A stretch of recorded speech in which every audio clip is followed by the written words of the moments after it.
Hello and welcome to a brand new show of Market Makers. My guest on the show today is someone who manages and runs India's third biggest AMC. His funds have often been featured in the top quartile, and he's successfully running and managing some of the top and biggest equity schemes in India.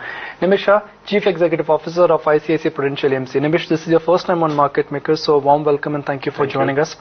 Let's first talk about the market setup. Now, 2014, unfortunately, is not off to a great start.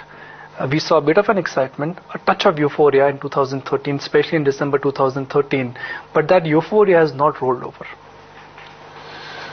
I would rather get into rather than the markets per se, I would look at the factors that are influencing the market. So I would straight get into the macros of India. Where were we 1 year back and where are we today? So in terms of macroeconomics, when we enter, I'm not looking at the 1 day movement, I'm not looking at the 1 week movement or what has happened in the last 3 weeks. I'm looking at where are we vis-a-vis 1 year back. I think India is as far as the macroeconomics is concerned, with the current account deficit coming under control, we are extremely well placed as a country where we were 1 year back, or we were even 6 to 7 months back. So fiscal deficit, the FM is sticking to its target. The current account deficit, we might be current or we might be zero. There is no deficit in this quarter. That's what we firmly believe. We are tracking those numbers almost on a weekly basis, and we believe that this quarter there won't be any current account deficit. So that's a very healthy place we are reaching. The issue remains inflation, right? And inflation, I think we are in the right direction because we cannot. It's once you remove potato, onion, and tomatoes, rest of the inflation, the core part of the inflation, I think will be in the right direction over a period of time. It's not that I've got a solution today, but we are in the right direction. So the problem of India as we see today is only one problem that we see, that is what is growth. And I think growth has to come back into this country. We cannot have a time. We cannot have a country which has got a industrial production which degrows by 1.5%. It has to grow. It has to grow minimum at a 5%. If a population is growing at 1.5%, industrial production cannot degrow. So that is the challenge. So Indian challenge has considerably changed from correcting the finances to getting the things in order and to get growth back. That is where we are today. Fair point.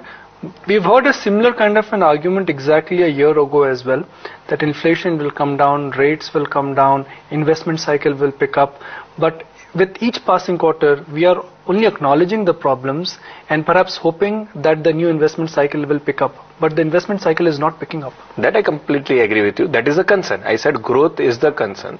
So we are in an election year right now. I don't expect any magic to happen in the next 3 to 4 months also. But I feel that India is a country with 50% of the people who are less than 25 years old.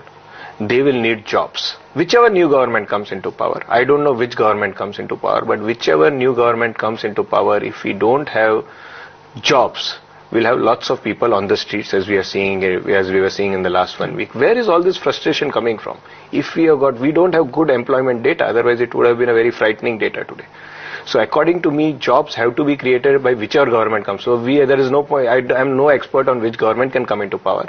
But I am firm believer on one thing, that whichever government comes back to power has to get back growth. If it has to get back growth, then industrial production cannot be minus 2%. And if industrial production has to grow back, interest rates cannot be where it is. And we will be back on the interest rates over the next 1 year. And I'm happy to come into the show 1 year down the line. So while we had lots of problems, the number of challenges India faces is relatively lesser than what it was 1 year back. Are you ruling out stagflation completely? I believe that India will bounce back. I believe that the industrial production in a country which has got 2% population growth or 1.5% population growth will have industrial production back. And once industrial production is back, we'll be back on stream. Do you think 2014? We have seen these situations earlier also. 90s we have seen very similar situation. So I don't have any reason to believe, and we are a much stronger and a much better economy than we were in 90s. But what we got after 90s also was a very unique situation. Commodity prices were low for the longest time I can remember. Crude stayed below $30 for about 2 or 3 years.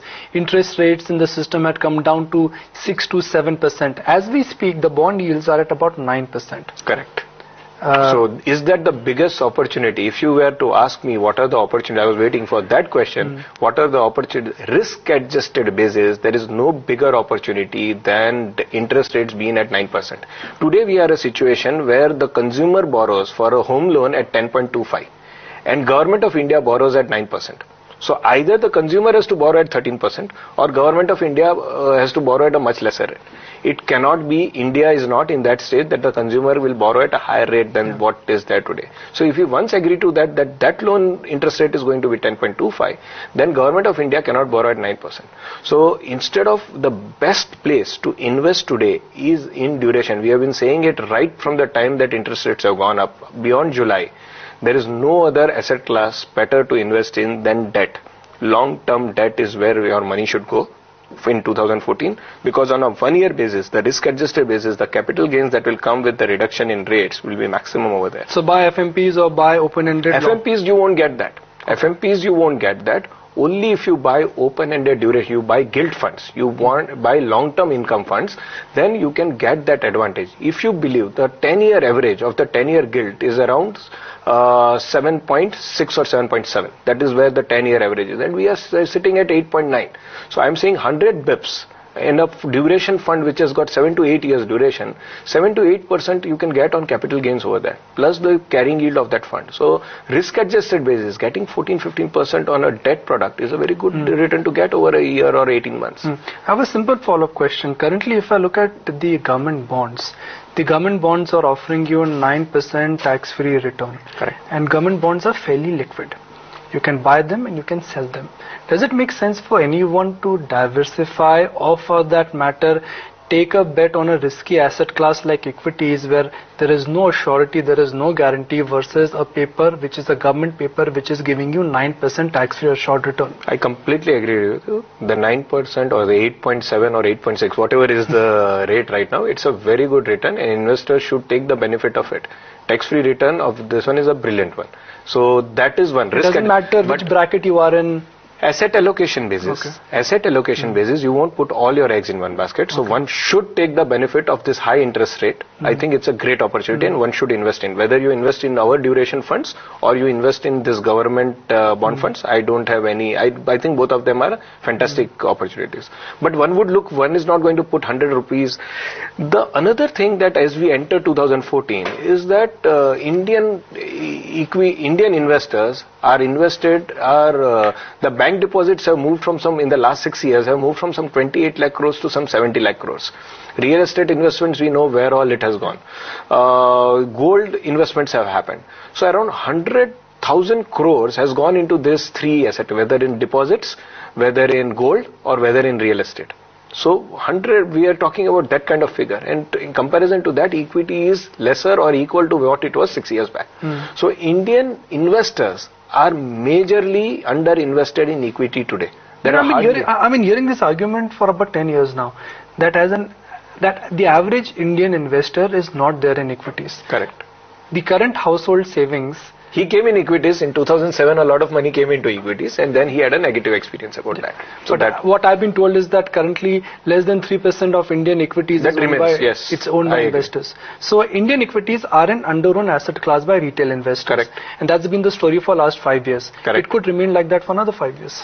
It can remain that. So suppose the right government comes into power, suppose the right policies are announced, and suppose the market goes up very healthy way, which is also a scenario for 2014. If the right kind of government, which makes the right kind of announcement, right kind of policy decision, with the good macroeconomic financials, if the right policy decisions are announced, and equity markets will run away at that point of time, then who will benefit out of that? The FI investors will benefit out of it. Then the Indian, today we manage a lot of money from outside the country because offshore money. Okay. We manage for them. So Canadian pension funds and from anywhere in the world, pension funds across the world are investing in India.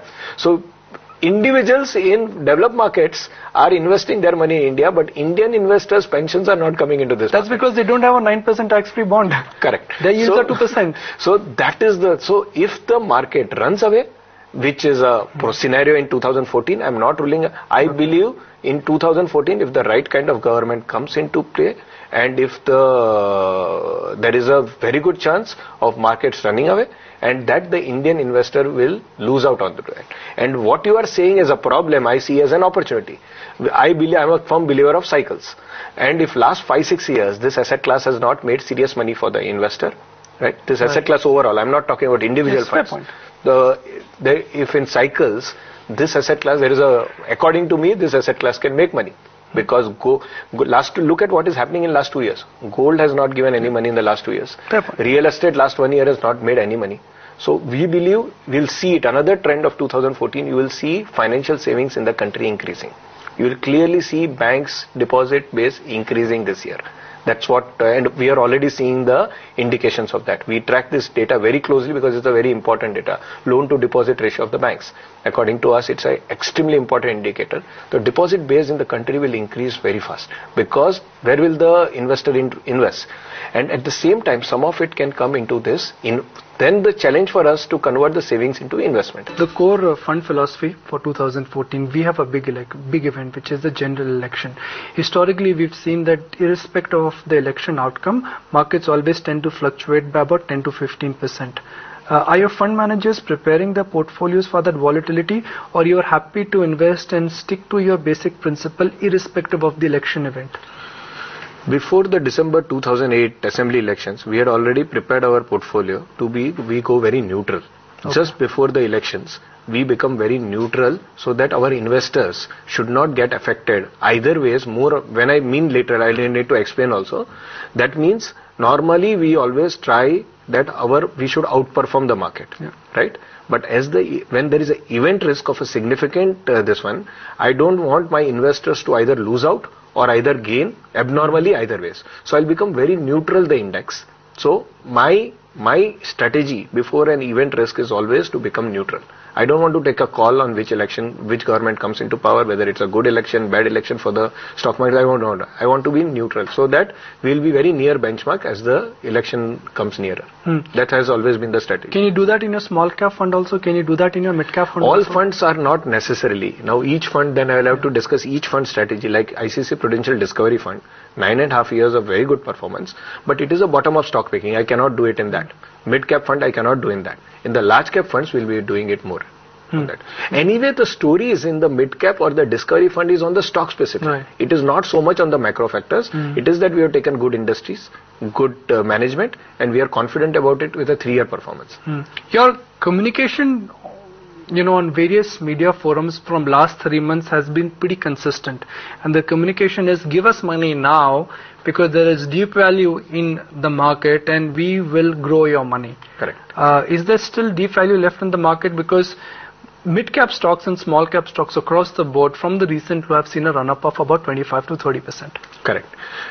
When we came with this value 1, value 2, when we came with this, we had very clearly said that mid-caps are completely, there was a 48% discount that was at that point of time between the large-cap and mid-cap. It was an all-time high discount. Since then, yes, if you see the NAV of value 1 also, it reflects in that mid-caps have done better. A lot of companies have done better. But in India, the number of companies that are available are huge number of companies are available. So value will always be available. Our experience with Discovery, we are running a value fund since last 9.5 years, and our experience is that across industries, value will always be available. It is not that when we say 20, 50 stocks, 100 stocks would have gone up, there are another 100 stocks which would not have gone up, which will have value at some point of time. So it is a question of keeping on Discovery. But when we went into those stocks, we realized there was lots of value even in the large caps. Value is not necessarily only in mid caps. Somewhere we associate value with mid caps.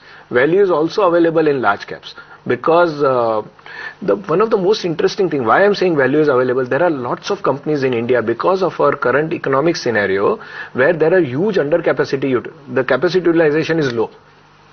You have made all the investments, your plans are ready, but they are, for some reason, they are under, from various reasons. Demand is not there. Let me put it this way. It can be either demand is not there or there are some regulatory constraints. Okay. Environmental constraints, regulatory constraints, because of which there is under capacity utilization or demand is not there. Both of them can be.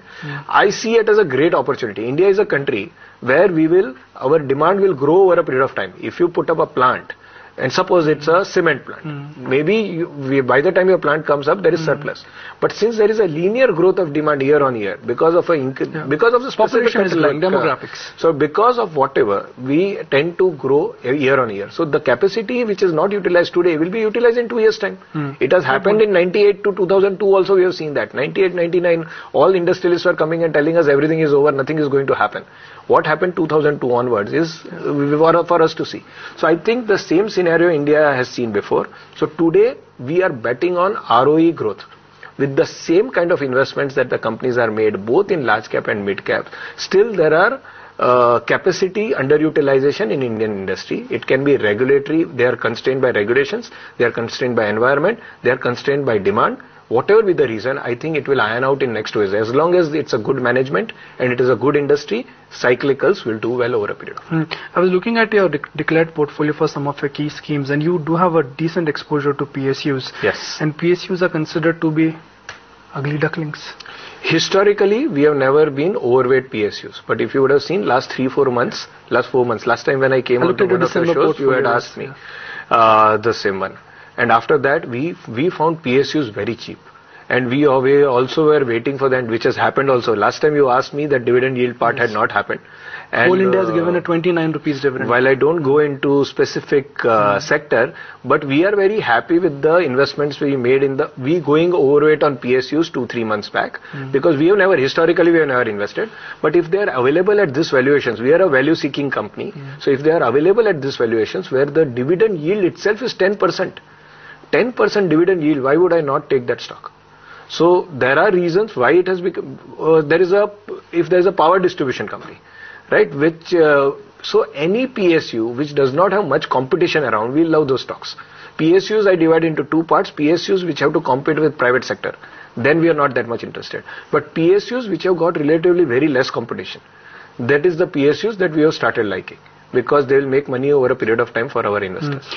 Someone told me in the morning that why hunt for value in beaten down sectors? There is still a lot of value in IT, because large cap IT, with the exception of TCS, is still trading at about 16-17 times.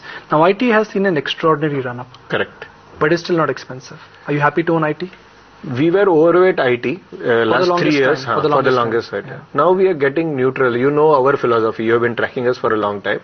When a thing becomes, everybody is buying it, that is the time we start getting slightly defensive on that. So right now we are neutral on IT. Neither are we believe IT will do well in India till, this is what our sector analyst put it in a very nice way. He did last 15 years. Whenever India is not growing very well and US is growing well, IT tends to do well. Right now it is quite healthily valued, I will say, quite fairly valued. Even at 15-16 times? Yeah, we believe that it is fairly valued.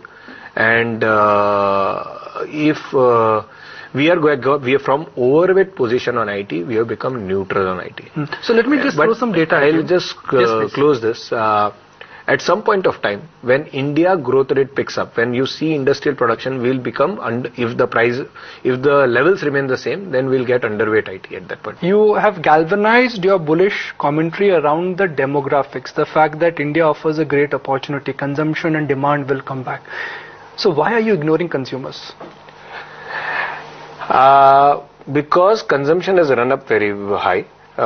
We were some of the consumption stocks when they were at a PE of 25 and 26. At that time we had started going underweight, and we have gone wrong on that. That 25-26 has gone up substantially higher. It had reached 40. From 40 it has come again back to around 35 or something. I'm just saying generally I'm saying. So it has corrected. We still believe it is expensive. My whole call is that the industrial production will come back.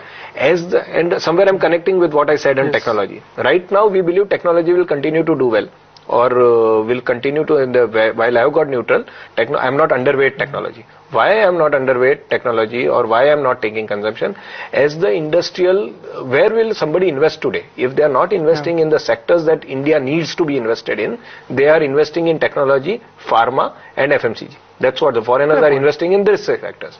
When the other sector picks up, then you will see slightly PEs coming down away from these sectors, and they will be back into the sector which India needs much more. But there is still a assumption here. Yeah, there is an assumption. There is a call that there is a belief here that industrial production in India will bounce back, because we cannot, a country, again I am not saying them, but a country which has got a population growth of 1.5% and a young India will need much more industrial production growth than consumption growth, and the government policies, there is a belief, and government policies will go towards it, because there is no India growth if infrastructure or this one does not grow. For capital goods does not grow. The best proxy to any kind of an economy is banks, financials. Correct. If economy comes back, you first buy into banks. If economy goes down, you sell banks. Correct. You're not very hot on banks. We have become neutral on banks. We were underweight banks for a long period of time. Why not overweight? Banks are, there are private sector banks and there are public sector banks. We are quite underweight public sector bank. That is why you will see overall we might be looking at neutral. So we are overweight private banks and we are underweight public sector banks. What is the thesis for buying into private banks? Do you think they have a better NPA management in place, or they are gaining market share at the cost of PSU banks? I think some of the banks in India are the best managed banks across the way they are being managed. It's a very well managed sector, very closely monitored sector. It will have its challenges, and as you say, when the macro challenges will be first reflected in the bank. The theme is that if I am much more bullish on India than what I was 6 to 9 months back, with the macroeconomics getting right, the pressure on NPA will also reduce. Right, that's where is the banking valuation coming, and interest rate will also go down. When interest goes down, there will be capital gains also that the banks will have. So that is why there is